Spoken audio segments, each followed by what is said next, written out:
San Juan.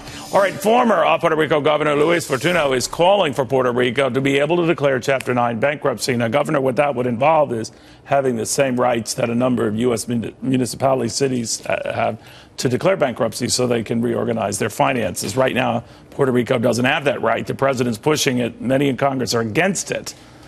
Well, but that's the only thing that you think could save Puerto Rico. Well, actually, it was just one of many steps that ought to be taken. Number one step is for the economy to grow and actually to meet your obligations, and thirdly, to control expenses. And Puerto Rico can't seem to do that.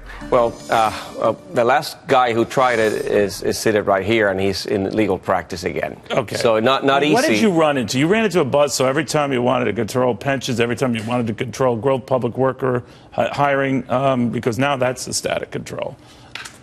Yeah. What do you do? Well, actually, we tried it all. Actually, we slashed expenses by 20%. It included payroll, but it also included many programs. There was duplication and more of that. And in government, anywhere in the world, there is duplication and there is fat. Having said that, however, it is not politically expeditious.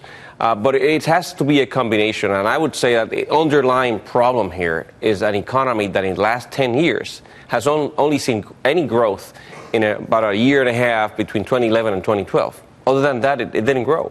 But are Puerto Ricans concerned now with official relations normalized between Cuba and the United States? So that adds salt to the wound here, because now those who travel vacation or just leisure now have another very big alternative also close to the United States. You bring an interesting point. The economy of Puerto Rico has historically been very strong in manufacturing and secondly in tourism.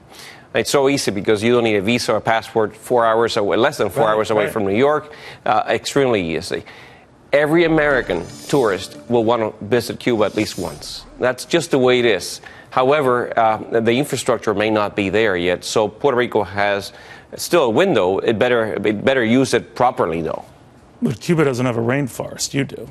Exactly, and we have a beautiful, old city. No, you're right. But, you know, there are a lot of people chafing in Washington, as you know, Governor, saying we don't afford these same rights to Puerto Rico for a reason, and they'll just, under bankruptcy, do something that other cities and states have used to their own advantage. Well, what I have heard some people in Congress saying is that perhaps a Chapter 9 could be brought back to Puerto Rico. Actually, Puerto Rico had that right until 1984. Just like every other state, with strings attached. You're not a state. With strings attached. What are you? We're a territory, U.S. territory. Technically speaking, we're a U.S. territory, but with strings attached, and the strings may relate to budgetary controls, perhaps. But we'll see what happens. Yeah. Congress is, out of D.C. for about a month now. Right.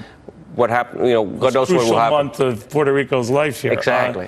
We'll see what happens, Governor. A real pleasure to see you. It is my pleasure. And again, as the governor pointed out, it might just be semantics now, but certainly today, by the end of the day, Puerto Rico will be in technical default, not making good on a payment, and you know how that goes. Then obviously the debt tumbles down. It gets to junk status, and creditors, debtors have fights with each other. It gets bad.